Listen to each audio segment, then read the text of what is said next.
Hello everyone, कैसे आप सब लोग। आज मैं आपसे डिस्कस करने वाली हूँ इंग्लिश का एक इंपॉर्टेंट टॉपिक, फिक्स प्रीपोजिशन। तो मैंने क्या किया, सबसे पहले रानी मैम की फिक्स प्रीपोजिशन की क्लासेस ली, फिर वहां से मैंने नोट्स बनाए। तो वही नोट्स मैं आज आपसे शेयर करने वाली हूँ। आप ये वीडियो लास्ट तक जरूर देखिएगा। और ये सारे क्वेश्चन एग्जाम में आ रखे हैं, प्रीवियस ईयर क्वेश्चन ही है। इन्फेस्टेड विद या फिर थ्रॉन्ग्ड विद, इसका मतलब होता है भरा हुआ, तो इनके साथ हमेशा विद प्रीपोजिशन लगता है।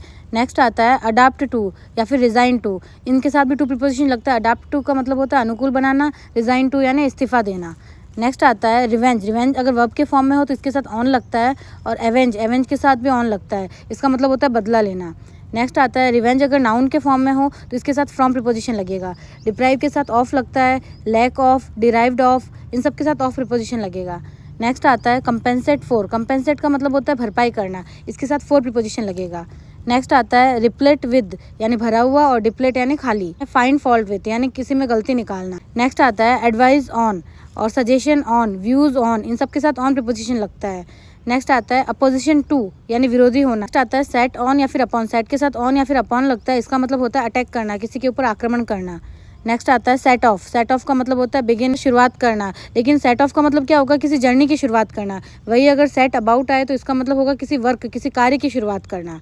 नेक्स्ट आता है डियरर के साथ टू लगता है हमेशा, इसका मतलब होता है प्यारा होना। नेक्स्ट आता है वे के साथ हमेशा टू लगता है।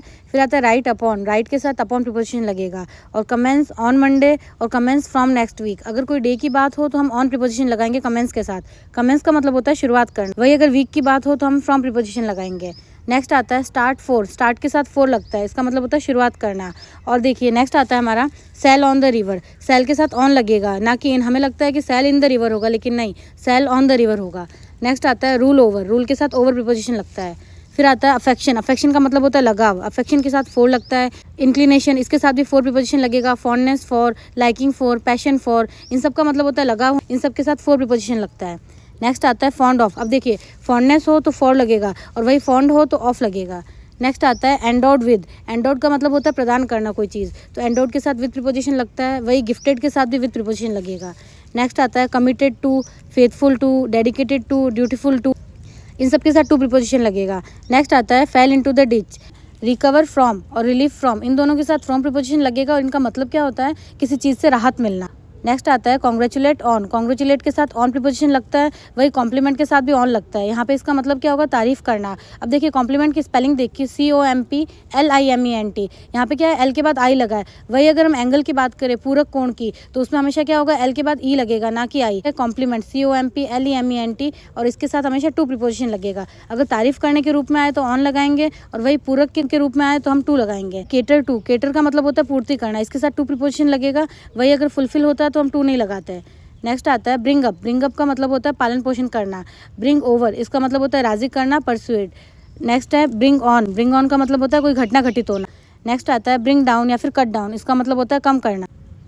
नेक्स्ट आता है म्यूज ओवर, मल ओवर, पॉन्डर ओवर, इन सब का मतलब होता है गहन विचार करना, और इन सब के साथ ओवर प्रीपोजिशन लगता है। नेक्स्ट आता है ब्रूड ओवर का मतलब होता है पास्ट की गलती का पछतावा करना। फिर आता है meditate on, contemplate on, ruminate on, इन सब का मतलब होता है सोच विचार करना, और इनके साथ ऑन प्रीपोजिशन लगेगा। नेक्स्ट आता है इंडिफरेंट टू, अपाथेटिक टू, यानी कोई फर्क नहीं पड़ना, और इनके साथ टू प्रीपोजिशन लगेगा। नेक्स्ट आता है indignant at, angry at, vex at, irritate at, इन सब का मतलब होता है गुस्सा होना, लेकिन किसी वस्तु के साथ। वही अगर किसी व्यक्ति के साथ गुस्सा होने की बात हो तो हम विद प्रीपोजिशन लगाएंगे। नेक्स्ट आता है रिकंसाइल विद, यानी झगड़े के बाद वापस मेल मिलाप करना, तो रिकंसाइल के साथ विद प्रीपोजिशन आएगा। वही रिकंसाइल टू यानी एग्री होना किसी के साथ। डिजायर अगर नाउन के फॉर्म में हो तो हम फोर प्रीपोजिशन लगाएंगे। वही अगर डिजायरस एडजेक्टिव के फॉर्म में हो तो हम ऑफ प्रीपोजिशन लगाएंगे, और इसका मतलब क्या होता है, इच्छा होना। नेक्स्ट आता है long for, yearn for, crave for, aspire for, urge for, appetite for, pine for, इन सब का मतलब क्या होता है, चाहना, तो इन सब के साथ फोर प्रीपोजिशन लगेगा। नेक्स्ट आता है सेट डाउन का मतलब होता है एडजस्ट करना। नेक्स्ट आता है लिव ऑन का मतलब होता है कि सारे जिंदा रहना, जैसे फूड, ग्रास, अगर हम किसी चीज़ के सारे जिंदा रह रहे हैं तो उसके लिए हम लगाएंगे लिव ऑन। वही आता है लिव बाय किसके लिए लगता है, थिंग्स के लिए, कस्टम्स के लिए, प्रिंसिपल्स के लिए, हम जिन नियमों के सहारे जिंदा रहते हैं तो उसके लिए हम लगाएंगे लिव बाय। अप्रूव बाय यानी किसी पर्सन के द्वारा सहमत होना। और नेक्स्ट आता है अप्रूव ऑफ, इसका मतलब होता है किसी थिंग के लिए सहमत होना। नेक्स्ट आता है डिसअप्रूव ऑफ यानी असहमत होना। सेटिस्फाइड विद, प्लीज्ड विद, ये सब लगता है वस्तुओं के लिए, और इन सब के साथ क्या लगेगा, विद प्रीपोजिशन। नेक्स्ट आता है पुट अप का मतलब होता है स्टे या फिर फिक्स। और नेक्स्ट आता है पुट ऑन का मतलब होता है वियर करना, प्रिटेंड करना या फिर गेन करना।